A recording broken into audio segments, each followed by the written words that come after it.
नमस्कार दोस्तों, स्वागत है आप सभी का आपके अपने YouTube चैनल वंदना स्टडी क्लासेस में। फ्रेंड्स, आज हम करने वाले हैं हिंदी पेडागोजी के प्रश्न। आज की वीडियो में जो भी प्रश्न करेंगे वो सीटेट में पिछले पेपरों में कहीं ना कहीं आए हुए प्रश्न हैं, तो बहुत इंपॉर्टेंट प्रश्न हो जाते हैं। सीटेट में जो हिंदी आती है वो 30 मार्क्स की आती है और उसमें 15 क्वेश्चन जो है पेडागोजी के आते हैं। तो वही प्रश्न करेंगे जो पहले पेपरों में आए हुए हैं। तो चलिए स्टार्ट करते हैं। अभी तक आप चैनल से नहीं जुड़े हैं तो वंदना स्टडी क्लासेस के नाम से चैनल है, चैनल को सब्सक्राइब करें और अपने दोस्तों के साथ भी शेयर कीजिएगा। वीडियो को लास्ट तक देखिएगा फ्रेंड्स। अगर वीडियो अच्छी लगे तो वीडियो को लाइक कर दीजिएगा, अपने दोस्तों के साथ शेयर कीजिएगा और चैनल को सब्सक्राइब कर लीजिएगा। आज का पहला प्रश्न है व्याकरण शिक्षण की वह पद्धति अपेक्षाकृत अधिक उचित है जिसमें, मतलब व्याकरण शिक्षण में पूछा गया है कि वह पद्धति अधिक उचित है जिसमें बच्चे नियमों को कंठस्थ कर लेते हैं, बच्चे उदाहरणों से नियमों की ओर जाते हैं, बच्चे नियमों से उदाहरणों की ओर जाते हैं, या बच्चे सूत्रों का प्रयोग करते हैं। तो फ्रेंड्स, व्याकरण शिक्षण की पद्धति अधिक उचित होती है जिसमें बच्चे उदाहरण से नियम बनाते हैं। मतलब पहले बच्चे उदाहरण के द्वारा बच्चों को समझाओ और उदाहरणों को समझ के वो उसके अनुसार नियम बना लेते हैं। तो सही आंसर हो जाएगा बी।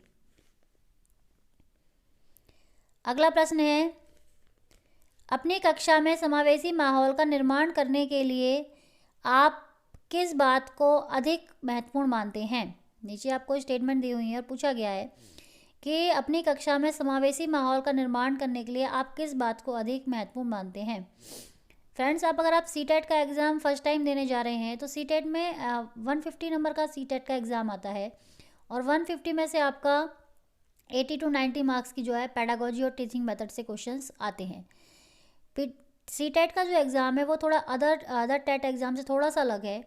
इसमें कॉन्सेप्चुअल बेस्ड क्वेश्चंस कम और अंडरस्टैंडिंग लेवल के क्वेश्चन ज़्यादा आते हैं। इसमें आप जो भी छात्र या छात्रा जो भी बच्चे एग्ज़ाम देने जा रहे हैं, जब वो एग्ज़ाम देते हैं तो उसमें बच्चे का प्रेजेंस ऑफ माइंड चेक किया जाता है, बच्चे की छात्र की अंडरस्टैंडिंग चेक की जाती है कि वो कंडीशन को किस तरह से मतलब अंडरस्टैंड करते हैं। तो क्वेश्चन यही है कि अगर आपकी कक्षा में समावेशी माहौल का निर्माण करने के लिए आप किस बात को सबसे अधिक महत्वपूर्ण मानेंगे।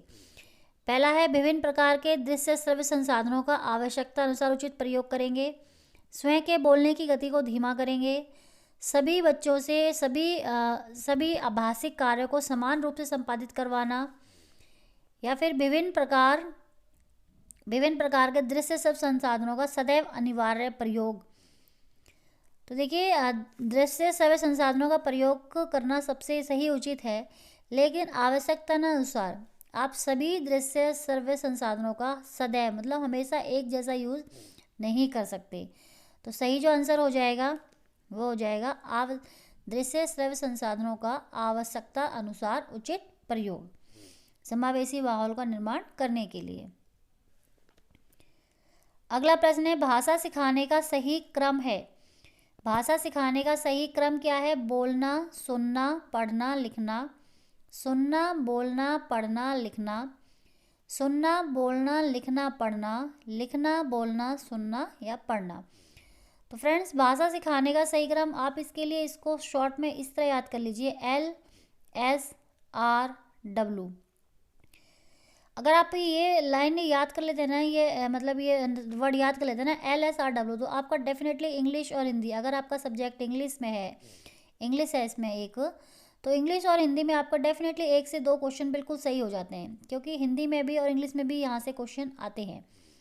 LSRW भाषा के कौशल हैं ये, और ये इनका क्रम है। LSRW, L माने लिसनिंग यानी सबसे पहले सुनना आएगा, S माने बोलना, फिर बोलना आएगा, R माने पढ़ना रीडिंग, और W माने लिखना right. LSRW listening, speaking, reading and writing. तो ये इसका क्रम है और इन क्रम से इस कौशलों से 1 से 2 प्रश्न एग्जाम में आते ही हैं। ठीक है फ्रेंड्स, तो ये सही आंसर हो जाएगा सुनना, बोलना, पढ़ना और लिखना। तो इस बी इसका सही ऑप्शन हो जाएगा, सुनना, बोलना, पढ़ना और लिखना। ये क्रम है, लेकिन इसमें एक और बात है कि मारिया मोंटेसरी ने इस क्रम को चेंज करके थोड़ा बताया था। अगर आपसे स्पेशली क्वेश्चन मारिया मोंटेसरी का नाम लेके पूछा जाए कि मारिया मोंटेसरी ने भाषा के कौशल का क्या क्रम बताया है, तो वो बताया उन्होंने LSRW होता है ना, उन्होंने WR बताया है, ध्यान रखिएगा। पहले लिखना और फिर पढ़ना। अगला प्रश्न है, भाषा अर्जित करने के संदर्भ में सर्वाधिक महत्वपूर्ण है। भाषा अर्जित करने के संदर्भ में सर्वाधिक महत्वपूर्ण क्या है? समृद्ध भाषा परिवेश, विद्यालय परीक्षा प्रक्रिया, संचार माध्यमों का अधिक प्रयोग या भाषिक पठन सामग्री। तो फ्रेंड्स, भाषा अर्जित करने के लिए सबसे अधिक महत्वपूर्ण होता है भाषा समृद्ध भाषा परिवेश। ध्यान रखिएगा। ये क्वेश्चन जो है ना, कई जो मैं क्वेश्चन आज की वीडियो में लेके आई हूँ, ये क्वेश्चन आपको कई एग्जाम में मिलेंगे। थोड़ा सा एग्जामिनर्स की लैंग्वेज चेंज कर देता है और इन क्वेश्चनों को घुमा के पूछता है। अगला प्रश्न है, भाषा की नियमबद्ध प्रगति को समझना और उसका विश्लेषण करना। भाषा की नियमबद्ध प्रगति को समझना और उसका विश्लेषण करना उच्च प्राथमिक स्तर पर भाषा शिक्षण का एक क्या है? उद्देश्य है। कैसा उद्देश्य है? महत्वपूर्ण है, निरर्थक है, सर्वोपरि है या कमज़ोर है? तो देखिए, निरर्थक और कमज़ोर तो नहीं हो सकता। सर्वोपरि और महत्वपूर्ण में ये महत्वपूर्ण हो जाएगा। सर्वोपरि मतलब सबसे ऊपर तो नहीं है। ये महत्वपूर्ण उद्देश्य है, ध्यान रखिएगा। अगला है, 8वीं कक्षा के बच्चों के भाषा आकलन के लिए आप सबसे कम महत्वपूर्ण किसे मानते हैं? 8वीं कक्षा दे रखा है कक्षा कि उनका भाषा का आकलन करना है, तो सबसे कम महत्वपूर्ण, कम देखिए कम पूछा गया है। कम महत्वपूर्ण क्या रहेगा इसमें? किसी कहानी को नाटक में रूपांतरित करना, किसी विषय पर अपने विचार प्रकट करना, साहित्यिक समारोह का आयोजन करना, लिखित परीक्षाओं का आयोजन करना। तो सबसे कम महत्वपूर्ण रहेगा इसमें साहित्यिक समारोह का आयोजन करना। अगला प्रश्न है, पियाजे के अनुसार भाषा अन्य संज्ञानात्मक तंत्रों की भांति परिवेश के साथ डैश के माध्यम से ही विकसित होती है। पियाजे के अनुसार पूछा गया है कि अन्य संज्ञानात्मक तंत्रों की भांति परिवेश के साथ डैश के माध्यम से ही विकसित होती है। तो पियाजे के अकॉर्डिंग पूछा गया है, तो किसके अनुसार होगी? अंतःक्रिया के माध्यम से परिवेश के साथ विकसित होती है। एक विकलांग बच्चा पहली बार विद्यालय आता है, तो एक शिक्षक को निम्नलिखित में से क्या करना चाहिए? मतलब पूछा गया है कि एक विकलांग बच्चा आपके विद्यालय में आ रहा है, तो एक शिक्षक होने के नाते सबसे पहले क्या करना चाहिए शिक्षक को? उसे अन्य छात्रों से दूर करना चाहिए, सर्वप्रथम एक प्रवेश परीक्षा का संचालन करना चाहिए, सहयोगी योजना विकसित करने के लिए बच्चे के अभिभावकों के साथ चर्चा करनी चाहिए, उसके विकलांगता के अनुसार उसे एक विशेष स्कूल में भेजना चाहिए। फ्रेंड्स, आप जब भी पेडागोजी क्वेश्चंस करें सीटेट एग्ज़ाम में करने के लिए रेडी हों, तो ध्यान रखिएगा, सबसे पहले पेडागोजी एग्ज़ाम्स के लिए एक टिप है, सबसे इम्पॉर्टेंट, वो है पॉजिटिव वे। मतलब आप किसी भी क्वेश्चंस का आंसर जो नेगेटिव वे में जाके नहीं दे सकते। पेडागोजी सॉल्व करने का सबसे बेहतर तरीका यही है कि आप पेडागोजी को जो है बिल्कुल पॉजिटिव वे में सॉल्व करें, और बच्चे को दंड देना, स्कूल से निकालना, पनिश करना, डांटना, पेरेंट्स से शिकायत करना, ये हम बिल्कुल भी नहीं यूज़ कर सकते। ऐसा मतलब नहीं हो सकता। तो ये इस तरह के ऑप्शन हमेशा ही गलत माने जाएंगे, ध्यान रखिएगा। तो उसे अन्य छात्रों से दूर करना गलत हो जाएगा। एक प्रवेश परीक्षा का संचालन करना चाहिए, ये भी नहीं होगा। और उसके विकलांगता के अनुसार उसे एक विशेष स्कूल में भेजना चाहिए। विकलांग बच्चा हो, असमर्थ बच्चा हो, तब भी हम उसे नहीं भेज सकते, क्योंकि समावेशी शिक्षा के अंतर्गत यही बताया गया है कि सभी बच्चों को एक साथ उनके अनुसार शिक्षा दी जानी चाहिए। तो सही आंसर यही हो जाएगा कि सहयोगी योजना, मतलब सहयोग आगे विकसित करने के लिए, योजना विकसित करने के लिए बच्चे के अभिभावकों से चर्चा की जाए। तो इसका आंसर हो जाएगा सी। अगला प्रश्न है, आकलन का प्रयोग डैश के लिए होना चाहिए? कितना सीखा को आंकने के लिए, परस्पर तुलना के लिए, भाषा की जानकारी के लिए, सीखने में मदद के लिए।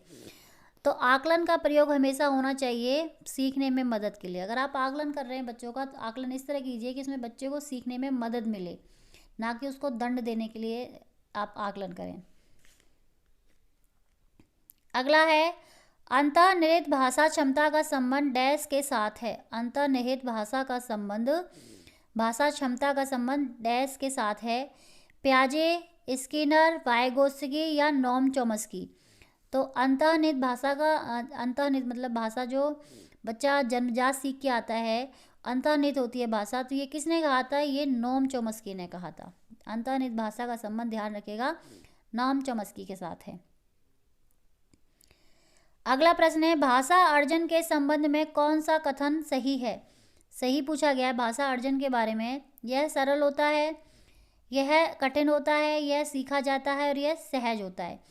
तो भाषा अर्जन वो होता है जब हम स्वाभाविक रूप से सीखते हैं। एक बच्चा जब अपनी फैमिली में बड़ा होता है तो जैसा उसके पेरेंट्स बात करते हैं, जैसा उसके घर वाले, उसके आस पड़ोस में लोग बात करते हैं, वो वैसा ही सीख जाता है। इसे भाषा अर्जन कहते हैं और ये जो है हमेशा सहज रूप में होता है। उसके लिए बच्चे को बहुत मेहनत नहीं करनी पड़ती। जो उसके पेरेंट्स बोल रहे हैं, उसके मम्मी पापा, उसके घर वाले जो भी हैं, उस पड़ोस में जा रहा है, वो अपने मतलब फ्रेंड्स के साथ खेल रहा है, तो वो जो बोल रहे हैं वो उसे बोलने के लिए बहुत मेहनत नहीं करनी पड़ती। वो सहज ही उनको देखता है और सीख जाता है। तो भाषा अर्जन हमेशा सहज रूप से होता है।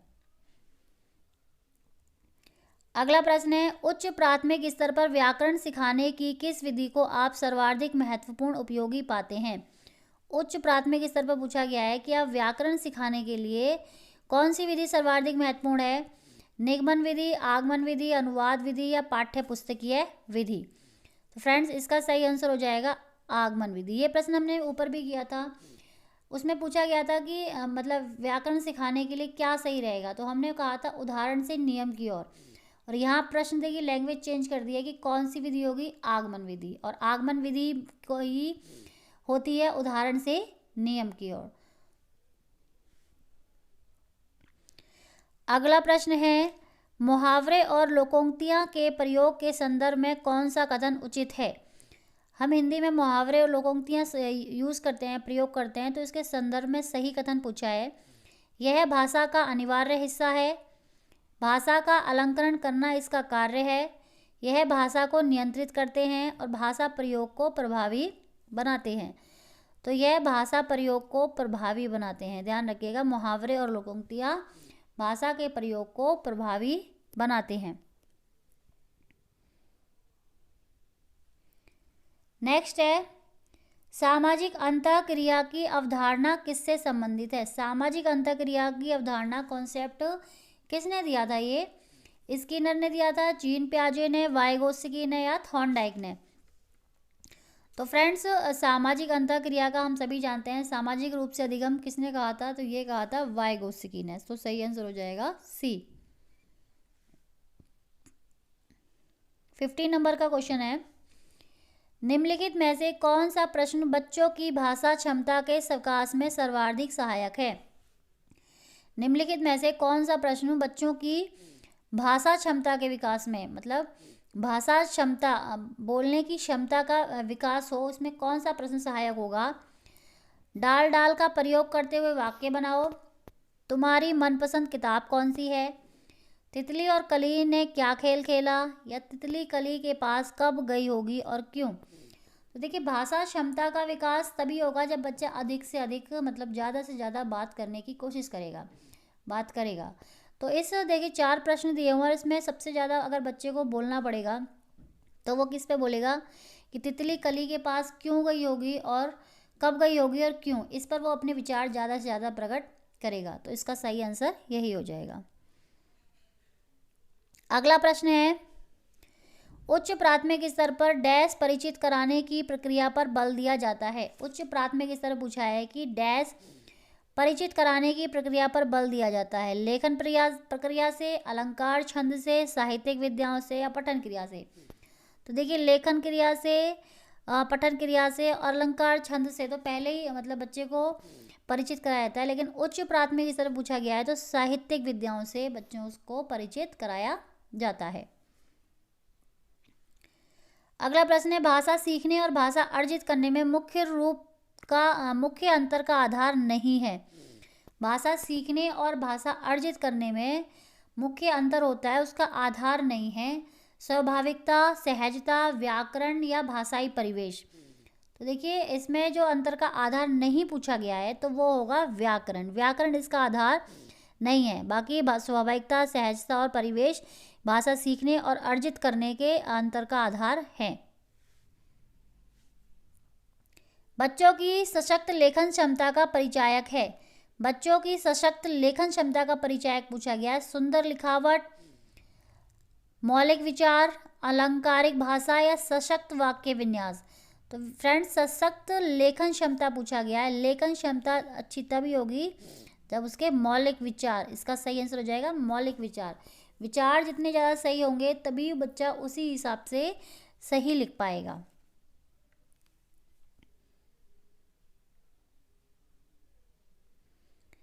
अगला प्रश्न है 19, आपने अपने विद्यार्थियों को एक प्रश्न दिया है कि घर से विद्यालय आने तक आप रास्ते में जो जो चीज़ें देखते हैं उन्हें लिखें। आपकी कक्षा में एक विद्यार्थी दृष्टिबाधित है। आप इसमें पूछा है कि आपने अपने विद्यार्थियों को कहा है कि आप अपने घर से और स्कूल आने तक जो जो चीज़ें रास्ते में देखते हैं उसे लिखिए। तो आप सोचिए कि अगर लेकिन आपकी क्लास में एक दृष्टिबाधित बालक है तो आप क्या करेंगे। पहला है आप उसे इस प्रश्न का उत्तर लिखने के लिए मना कर देंगे। दूसरा है स्वयं प्रश्न का उत्तर लिख कर देंगे।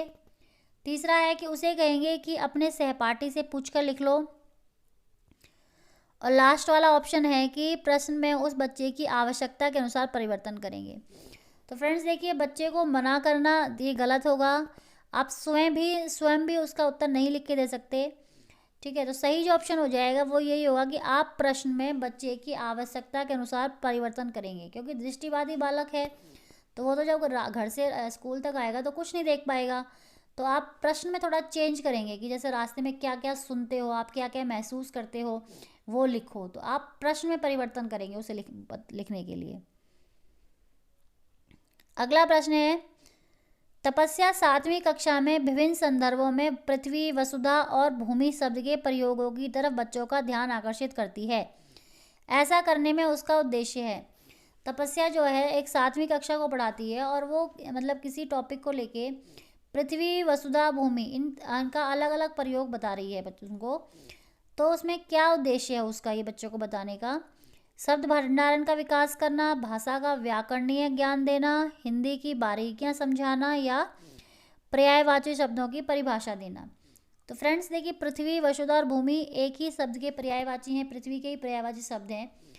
तो ये परिभाषा तो नहीं दे रही ना पर्यायवाची शब्दों की। तो ये क्या कर रही है बच्चों का शब्द भंडार, मतलब एक ही शब्द के इतने शब्द हैं तो ये बच्चों का क्या हो रहा है, इससे शब्द भंडार का विकास हो रहा है। अगला प्रश्न है निम्नलिखित में से किस प्रकार के प्रश्न बच्चों की भाषागत रचनात्मकता का आकलन करने में सर्वाधिक रूप से उपयुक्त होंगे।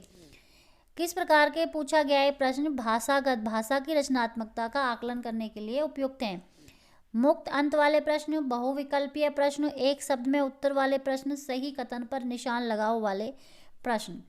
तो देखिए भाषागत रचनात्मक मतलब भाषा में इम्प्रूव हो, भाषा का विकास हो, इसके लिए सबसे ज़्यादा ज़रूरी है मुक्त अंत वाले प्रश्न। मुक्त अंत वाले प्रश्न भी होते हैं कि आप इस तरह का प्रश्न दो जिसमें बच्चा अपने आप अपने विचार व्यक्त कर सके।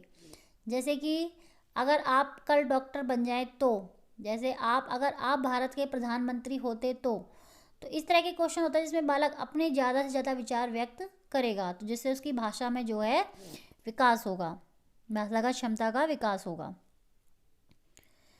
अगला प्रश्न है भाषा शिक्षण की किसी विधि में मातृभाषा को मध्यस्थ नहीं रखा जाता।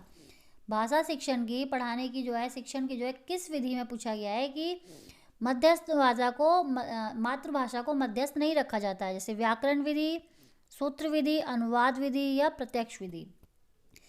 तो फ्रेंड्स ध्यान रखिएगा इसका जो सही आंसर हो जाएगा वो हो जाएगा प्रत्यक्ष विधि। प्रत्यक्ष विधि को इंग्लिश में डायरेक्ट मेथड कहते हैं। ये क्वेश्चन कई बार आता है, इंग्लिश में भी आया हुआ है ये कि ऐसा कौन सी टीचिंग मेथड है जो किसी मातृभाषा को जो है बीच में नहीं आती, जिसके सिखाने में बीच में मातृभाषा नहीं आती या मातृभाषा का आप यूज़ नहीं कर सकते, तो वो है डायरेक्ट मेथड। अगर आप इसमें क्लास में इंग्लिश सब्जेक्ट पढ़ा रहे हैं तो आप इंग्लिश में ही बात करेंगे और बच्चों को भी उसी के लिए मोटिवेट करेंगे। आप उसमें इंग्लिश सिखाने के लिए आप उसकी मातृभाषा हिंदी, या अगर आप पंजाब में पंजाबी, हरियाणा है तो हरियाणवी, गुजरात में तो गुजराती यूज़ नहीं कर सकते। तो ये कौन सा मेथड है? तो ये डायरेक्ट मेथड है। अगला प्रश्न है, भाषा की कक्षा में जरूरी है, क्या जरूरी है भाषा की कक्षा में? भाषा की पाठ्य पुस्तक पर विशेष ध्यान दिया जाए, बच्चे मानक भाषा में ही बातचीत करें, भाषिक पृष्ठभूमि के आधार पर किसी को पीछे ना छोड़ा जाए, और बच्चों को अधिक से अधिक परीक्षाएं ली जाएं बच्चों की। तो फ्रेंड्स, भाषा की कक्षा में ये ज़रूरी है कि भाषिक पृष्ठभूमि के आधार पर किसी को पीछा ना छोड़ा जाए, मतलब सभी बच्चों को साथ में लेके चला जाए। अगला प्रश्न है, एक बहुसांस्कृतिक पृष्ठभूमि वाली कक्षा में आप भाषा सीखने के बारे में कौन सा विचार उचित है? बहुसांस्कृतिक पृष्ठभूमि वाली कक्षा में भाषा सीखने के बारे में कौन सा विचार उचित है? आधिकारिक पुस्तकों का निर्माण किया जाए, भाषा सिखाने के लिए व्याकरणिक नियमों का और अधिकाधिक प्रयोग किया जाए, भाषा परिवेश का निर्माण किया जाए ताकि भाषा अर्जन की सही स्थिति बन सके, और बच्चों में भाषा सीखने की क्षमता बलपूर्वक विकसित करनी होती है। तो इसका जो सही आंसर हो जाएगा फ्रेंड्स, वो यही हो जाएगा कि भाषा परिवेश का निर्माण किया जाए। देखिए, समृद्ध भाषा, किसी भी कक्षा में भाषा सिखाने के लिए सबसे ज़रूरी है भाषा परिवेश का निर्माण किया जाए, क्योंकि ताकि भाषा अर्जन की स्थिति सही बन सके। ये इसका सही आंसर हो जाएगा। आज का लास्ट प्रश्न है, विद्यालय में एक से अधिक भाषाओं का शिक्षण, विद्यालय के अंदर एक से अधिक भाषाओं का शिक्षण जटिल समस्याएं उत्पन्न करता है, अनेक भाषाओं के शिक्षकों के रोजगार को बढ़ावा देता है, व्यवहारिक नहीं है, या बहुभाषिकता और राष्ट्रीय सद्भाव का प्रसार करता है। तो हमेशा मैंने कहा था पेडागोजी के लिए बिल्कुल पॉजिटिव वे में आपको जाना होगा। तो विद्यालय में अगर एक से अधिक भाषाओं का शिक्षण जो है वो होता है बहुभाषिकता और राष्ट्रीय सद्भाव का प्रसार करता है। सही आंसर हो जाएगा इसका डी।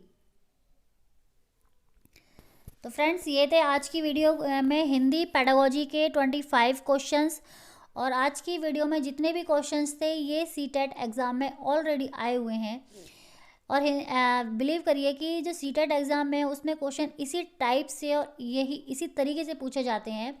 क्वेश्चंस की लैंग्वेज थोड़ा चेंज कर दी जाती है, क्योंकि इसमें बच्चे का अंडरस्टैंडिंग लेवल चेक किया जाता है। तो वीडियो कैसी लगी, क्वेश्चंस आपको कैसे लगे, और आपके कितने क्वेश्चंस सही थे इसमें, तो मुझे कमेंट बॉक्स में ज़रूर बताइएगा। वीडियो अच्छी लगे तो प्लीज़ लाइक कर दीजिएगा। आपका एक लाइक और एक सब्सक्राइब बहुत बहुत इम्पॉर्टेंट है मेरे लिए। आप सपोर्ट करते हैं तो और अच्छा कंटेंट लाने का मन करता है, तो प्लीज़ सपोर्ट कीजिए। आज के लिए इतना ही। Thank you. जय हिंद, जय भारत।